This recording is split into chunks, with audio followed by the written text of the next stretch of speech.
Things can get pretty hectic when you're playing Solo Leveling Arise, especially if you're a new player, but even if you're a veteran and you log in and you see all of these daunting menus and you're not so familiar with what you need to be doing in the game. So today's video is all about that and more. Before we get started, my name is Steve Free. We do Solo Leveling Arise content here, so make sure you subscribe to the channel if you happen to be new.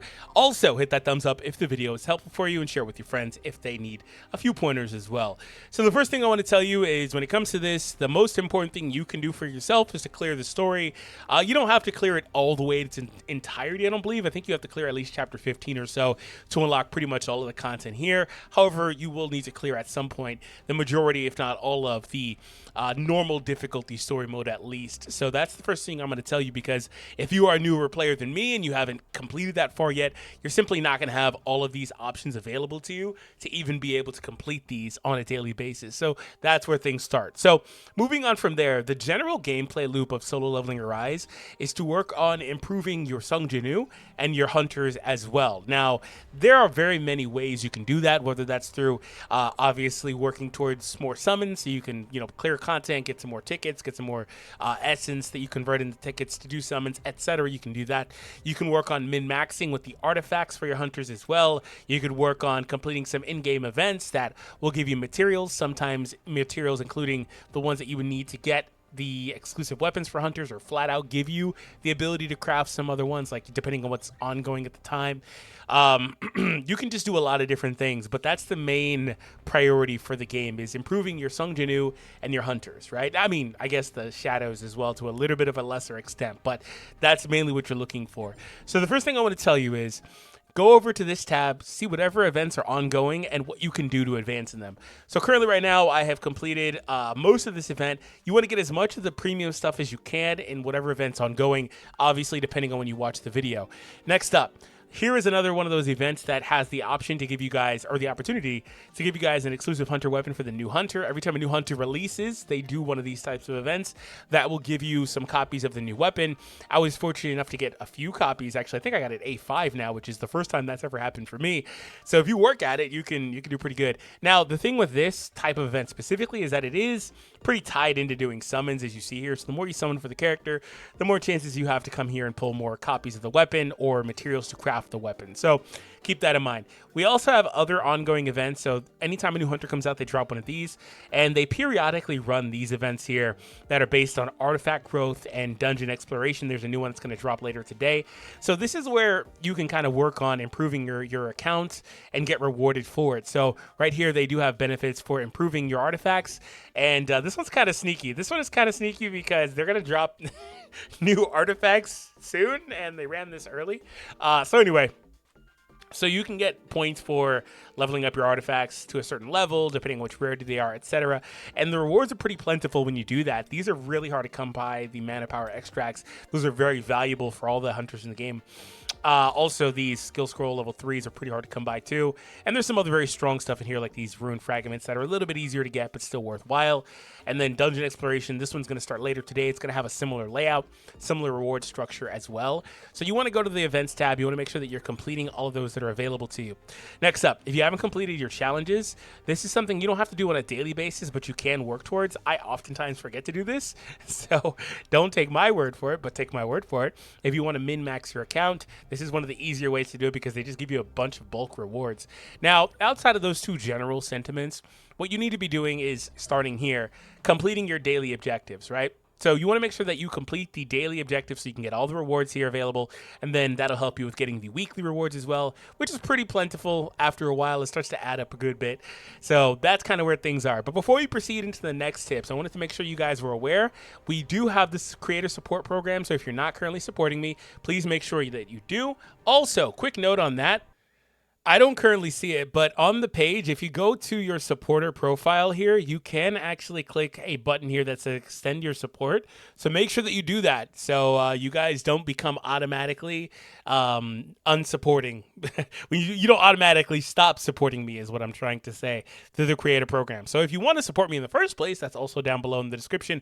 The perks of that is anytime Netmarble sends me codes, I send you guys gifts. So most notably, they recently gave us 1,000 essence stones that I gave out to all the people that support me. And if you want to see which ones you got, you can kind of see those as well. Don't worry, these coupon codes won't work for you. All right, so moving on from there. because I've already claimed those a while ago. Moving on from there, let's get into the nitty gritty, baby. So again, I'm going to be operating under the assumption that you guys have every piece of content unlocked, okay? So let's start off with the basics of the nitty gritty anyway. Encore missions and instance dungeons. So here's where things are kind of fun. So I'm going to give you guys some ideas for what your characters you can try to run, but you want to push these at the highest difficulty you can if possible. Now, quick tip on these is once you've completed all 3 trophies, you then get the reward for that, which means you increase your damage dealt to the stage by 50% and take reduced damage by 50%. That is huge because it may or may, like you can do these in increments, right? You can maybe one time push the time on it, or maybe another run you do the other ones, but you could, when you complete all 3 of them together, you're then able to push this much quicker, which is nice because there is no like skip or sim button that you may see in other gacha games. So anyway, you want to push this on whatever difficulty you can, and you want to typically be running the Cerberus and Giant Arachnid. You don't really want to run Casca or Forest because they offer the same pieces, but they offer them at much lower levels. So they're capping at 35. The other 2 are capping at 50. Later today or soon, so I'm not sure exactly which one of the 2 it is, they're going to be increasing this and dropping newer ones that go up to level 70s in the 70s. So there's that too, but the tip will still remain the same. You want to run whatever is available to you with the hardest difficulty if possible. So if you're running Cerberus, here's a couple hunters that are really good for this overall. Nam is one of the aces for this piece of content. She is the best breaker that you can take into here. You want to put Solid Analysis as a set on her, and she'll let you run through this. And for the other hunters, ideally you have Alicia and Mei Lin. Alicia is the bare minimum in my opinion because she blows the stage up. You can also push through with other DPS-oriented hunters like Cha-Hin, but your results will vary, of course. But Mei Lin and Alicia are the main 2 that you would want to run here, and she would be the best one. Now, obviously, I didn't mention Sa or Seo, Siu, however you want to say it, but Sa is the pronunciation. I didn't talk about her. That doesn't mean she's bad here or anything like that. It's just you don't really necessarily need her, but you can clear it with her if you want to. So moving on from there, let's go over to the Arachnid, and the Arachnid's pretty hilarious because Cha-Hin is the single most important hunter for this stage, and it's not even close. You could take on this stage with Cha-Hin and a bunch of bums because Cha-Hin has the unrecoverable effect, which lets you stop the boss from healing, which takes away his whole gimmick. And she's got type advantage. She does a ton of damage. It doesn't. I was beating the stage far into the red. I could take her as a solo in here, and I'd clear it super easy. This was far before she became A5, things like that. When I had her based like A1 when I just got her, she instantly unlocked this stage for me. So she is the most important hunter here, and it's not close. Okay. Now the funny thing is, if you don't have her, things can get a little bit tricky. Right? So at that point, you're going to want to lean on a couple of hunters. First thing I'll tell you is Baek Yoonho is an ace for you. I would actually go pretty hard on Baek Yoonho investment at that point. You could push Baek Yoonho super high up. He's got a good DPS core. He's able to break the boss as well. He's got the defense downs. He can spam some good damage at a point where if you've got him with dupes and stuff invested and Min Byung-gu support, he's pretty strong. You can also plug in another hunter to help you break, and that would be Jinho. Jinho is a solid breaker if you wanted to do that. You also can once again lean back on another offensive option for DPS. However, there's very few the caliber of Cha-Hin. In fact, it's pretty much only Alicia, and that's pretty much it. So I wouldn't plug in Alicia unless you're going to use Mei Lin as well, which you could also do, but you're kind of going out of your way. So anyway, the point is Cha-Hin blows this stage up. She's the most important hunter. Outside of that, Baek Yoonho can clear it for you. It's just when you don't have the designated best hunter, which will be Alicia or Cha-Hin for these 2 stages, you might not be pushing the hardest difficulty. Maybe you're pushing like 8 instead of 10 right now, right? So that's kind of what you have to consider. Instance dungeons. So this is where things are centered around Sung Jinwoo, where he takes on these stages. Egress isn't the worst. Egress is actually low-key kind of easy once you get the hang of how he plays, and if you have the right hunters around you. You could get to a point ultimately where you just kind of are able to run whatever, though, to be honest with you. I was clearing this stage when I had this plum sword with like 1 dupe in it. Typically what I would do, though, is I am going to use dark-based breaking skills, so I would equip that. I would come over here, equip that, and that's pretty much going to be what I would run, those 2 skills overall. You could put this one on with the fire-based skill for the crit damage if you wanted to do that as well. And for the blessing stones, I like Pulverize a lot. In fact, I like this set just in general. The only one you could take off, in my opinion, would be this one, and you can plug in whichever one you want from there. You don't have to run Monarch's Domain. You can run whichever one you want from there. Now, in terms of the Hunter allies, this is where things are kind of fun. You could plug in whatever you want. You can probably plug in whatever breakers supports you want. There's so many hunters you can use here. You can use, let's just run down the list really quick. You can use Emma, you can use Sa, you could use you can use Lee Bora, who's actually really good here. Once upon a time I used to run a team similar to this, which was just pure DPS buffing, which Silvermane has an attack increase. Lee Bora has a charm. We've got Byung-gu with the critical increases and then also the punishment. So like it was just pure DPS, Sung Jinwoo, blow the opponent up type deal. You don't necessarily have to do that. Also, Lim exists. He's a good plug-in as a breaker as well to help you too. If you've got Thong Suk built for whatever reason, you could do that. But you can pretty much plug, honestly, pretty much anyone in here because it's so dependent on Sung Jinwoo, and that's all you really need to know and do. This one's not really all too difficult. I will assume that it gets much harder as you get deeper in, obviously, with the newer difficulties that they will be adding soon for the higher levels, but I assume that the general sentiment is still going to be pretty much the same.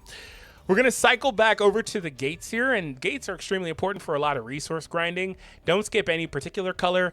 The blue gates I like to farm because they offer a lot of your enhancement materials that you're going to get. The red gates are the ones that typically drop like rune fragments for me. We're probably going to drop like 6 or something. We didn't drop any. That's fun. And then these ones are the ones where I mainly get these melding cubes. So you don't really want to skip any in particular. But what I can tell you, see I got a blue melding cube there. What I can tell you is that you want to typically be running A and S rank gates. The reason why is because when it comes to mining these gates, then they are able to drop soul essence for you. The other ones are not. So keep that in mind. So that's one of the things to consider. You want to make sure you're running those too. All right, so let's get out of here and let's move on to the next piece, which is going to come back this way. So every now and again, there will be a Battlefield of Time running. There's not currently one on, but if there is one, push as much as you can. Don't stress about it. Just get whatever score you feel comfortable with and kind of call it a day. I forgot to play the last one, but I did play 3 of these and got some rewards from it. It's pretty important that you do that because the rewards are pretty good with the exchange shop that we do have available for this. So it is pretty important that you are completing these when they're up. It's just they're kind of sporadic. They're not all that often up, but they do run these pretty often, which I keep forgetting to run personally. But these are still here as a way to get some minor rewards to help you out overall. You can go get those as well. Next up, another thing that you have to absolutely be doing daily is pushing here. Pushing here is extremely important. Don't worry so much, just similar to what I was just saying, don't worry so much about like the overall rank that you're pushing. Because, I mean, if you're walking away with just, like, 15 of these a day, that adds up, 10 of these a day, 15 a day. That adds up, dude. That adds up a lot. So don't worry too much about that. Also, you have chances to get good drops here with these chests. A little bit of gold added a day. And it's not, it only takes, like, a few minutes to run this stage. It's not the biggest deal. You may or may not have the best hunters to run. You may or may not have the best elements to run. There's some days where it's just null element. It doesn't really matter. It doesn't really matter what at that point, but the point is that you're running it every single day so you can get the rewards. Now, I want to kind of take this moment to say that they are going to be adding in the guild feature and a raid as well. You need to make sure that you're running your raid as often as permitted. I don't know if you could run it every single day, but I'm pretty positive that if it's anything like any other game, you want to run your raids as much as possible. A lot of games like this one will have raids where you can run it 3 times a day or something like that, so you want to make sure you're doing those too. Next up on the list of things to do daily, Battlefield of Chaos. Extremely important to run this every single day at whatever difficulty is available to you. You may or may not be able to push the hardest difficulty. That doesn't matter a ton. What matters a ton now is getting your clear count up so you can get all these extra gems here. And the reason why this whole mode and then also the clear count is important, but the mode in general is important because it gives you these gems, and the gems lead to a lot of enhancement for your hunters overall. And the clear count thing is pretty cool because incrementally they give you rewards. Marks are really important. These 8 gems is pretty cool. 15 of these, like, you may think this doesn't really matter, but it's really important getting 15 there, 8 there, and then you get 2 here, and then every time you hit 5 you start getting repeats here. You're not going to do this without I think purchasing. Yeah, I have to, even right now I have to go get a key here, but I can exchange for one, which I'll say in a minute. But yeah, this is really important because you're going to come here after that. Once you get those bulk amounts, you're going to come here and you're just going to simple fuse as many as possible, then come here and simple fuse as many as possible, and then just work your way gradually. Oh, I got a 3 on the first one. Can I do it here? And then work your way gradually to doing the same thing with these and getting rank 4 gems and then coming to your board for your gems. and putting them in. I have some rank 4 gems. In fact, I got 2 consecutive that were precision, which is not bad at all. It's just kind of funny. So that's ultimately what you're doing. So getting those like 1s, they turn into 2s. The 2s turn into 3s, 3s turn into 4s, and then you go from there. So that's very important. Now, I kind of talked about the shop a little bit, so let's go ahead and cycle over to the shop. So that's another important area that you need to be in every day. So really, you know, if it wasn't clear already, you kind of look at the game and it's like, there's not a lot to do. There's actually a decent bit to do. It's more or less, are you going to choose to do it? You're not going to have these available to claim for free if you don't purchase those little hunter packs, I don't believe. The little subscriptions, which if you're wondering if anything in here is really worth it, I think these are the most important, most worth it things you can get in general here for the benefits they provide. Anyway, there's some really good value stuff in here. It just kind of depends what you're looking for. So outside of that, the most important thing is you're going to come to the bonus claim. You're going to get this. Every now and again, once a week, they are going to have in here, and I've already done it, these Hunter Association exchanges that you can do. These are actually, this is a newer addition here. These are pretty nice because first and foremost, they allow for you to get some of these rewards free to play, which was not possible prior to that. You're not going to get all these unless you're coming here daily and purchasing stuff. You're just not. But even me, I'm not going to push far enough to get that Alicia. Maybe. I got a week, maybe. I typically come here personally and we'll buy 1 or 2 things, maybe the diamond, maybe the draw, and that's it. Just like spend like $3 or $4 a day. But once a week, they put these exchanges in here, so they let you get some of these rewards for free.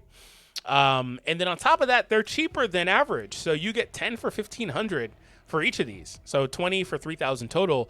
That's actually really good value because I think it's 250 for 1, right? Which means 2,500 for 10 if my math isn't bad. So also you're going to want to check the today themes. I typically like coming here when it's the day for the blessing stone / runes. That's not really what's happening here. Now, this isn't a great area for you if you don't plan on making any purchases because you do require diamonds, which is purchase only currency. But the whole reason I took you here in general was for the exchange shop. So the most important exchange shops are as follows.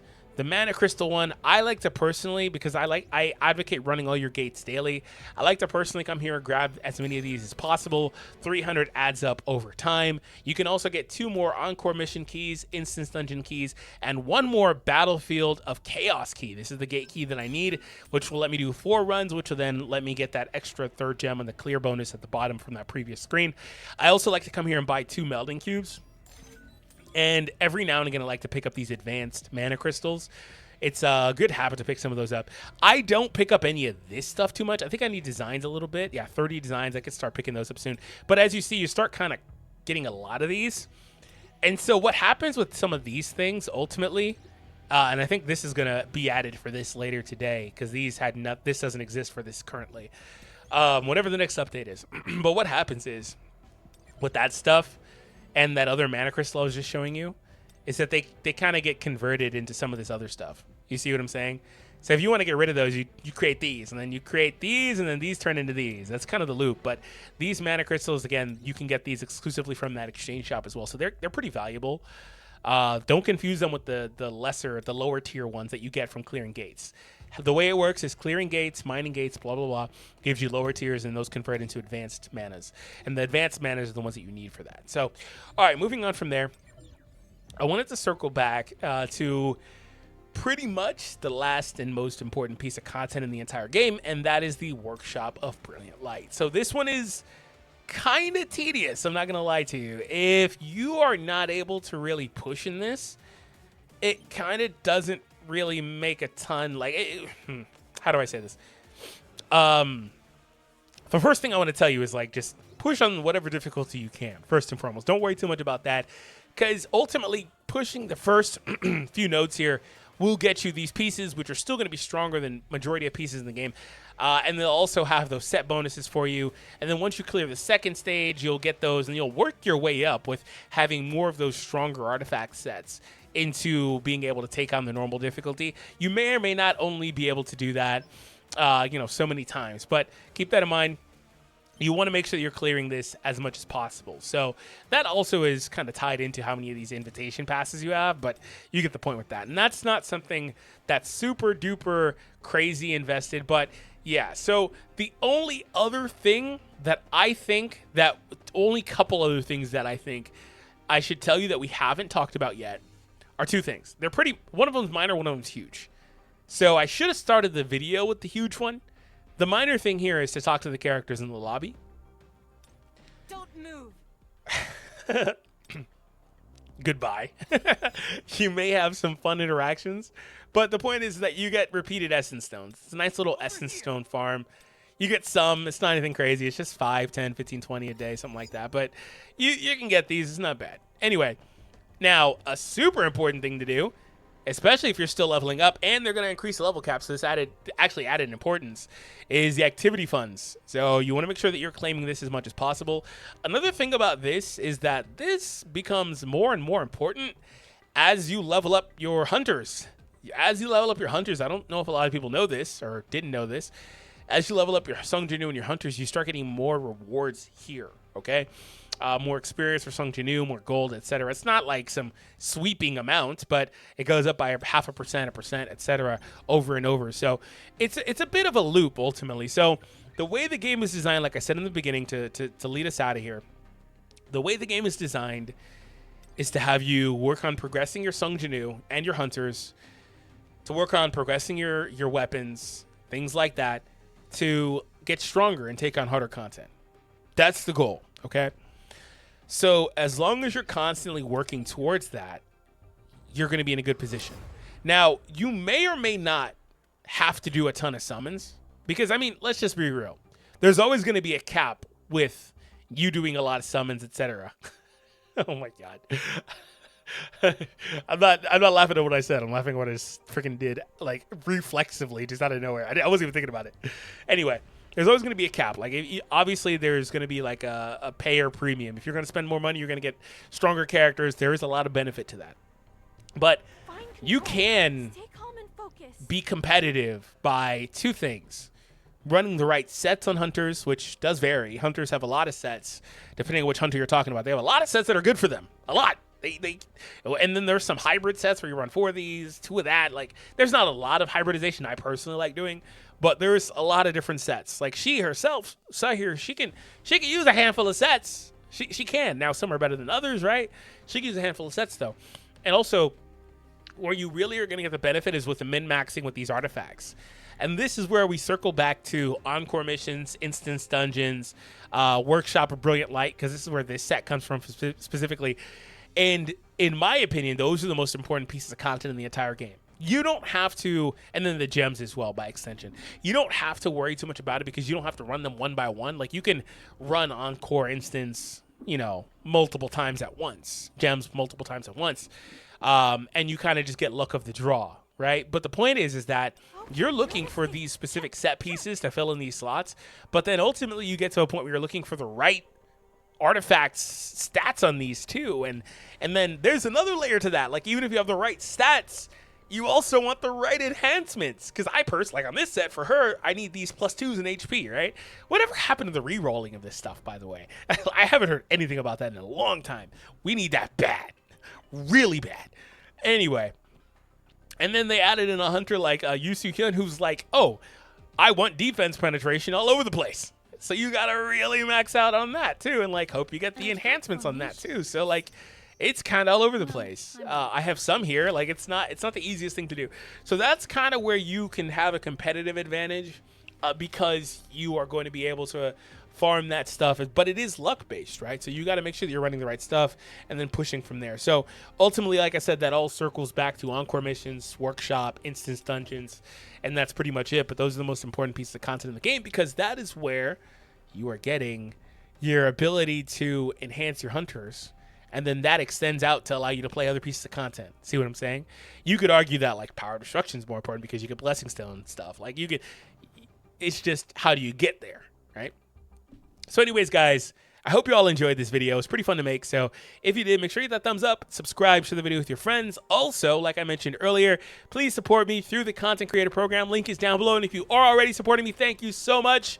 And remember to continue to support. All right, guys, we'll see you later. Peace.